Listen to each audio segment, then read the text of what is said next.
Today I'm going to show you how I fixed a rough shifting transmission issue for less than $1. If you have one of these old 126 or maybe 123, any number of older Mercedes models, you probably know that vacuum controls a lot of functions. And these vacuum lines are the first place to check if you start to sense a rough shift or other issues. Oftentimes the issue is not with the component or the part, it's with the vacuum lines. I was experiencing some really rough shifts, especially downshifts. So when I checked the vacuum lines, everything was fine. The lines were good, the connections were good. I did notice that the rubber going into the vacuum control valve was old and cracked, had a hole on the side.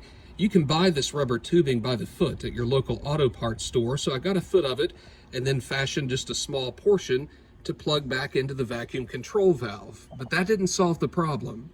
A lot of the posts you find on the forums might point almost exclusively to the vacuum lines that you can access under the hood. But don't forget, the vacuum line from up here goes down there to the transmission, and that could be where your issue is.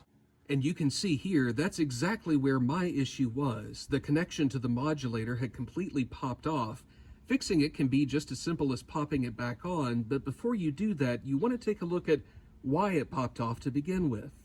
In this case, the rubber connection wasn't particularly bad, but it was somewhat loose, a bit wider than it needed to be.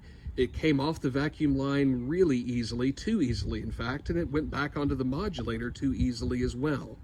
So to reduce the chances of it happening again, I went back to the rubber that I bought when I reconnected the vacuum control valve. It's a size smaller than the rubber that had been on the vacuum line connecting to the modulator underneath the car. I cut about 2 inches of that rubber off and then reconnected the vacuum line straight to the modulator right there at the transmission. The results were incredible, the smoothest shifts I've ever experienced in this car over the last couple of years. You might be asking though, how do I get to the modulator? It's easier than you may think. In this case, I didn't even need to jack up the car or put it up on ramps. Simply get down on the ground next to the end of your driver's side door and look over toward the middle. You'll find the modulator right behind the large round hex. So if you encounter shifting issues on your old Benz, don't just look under the hood, look under the car as well.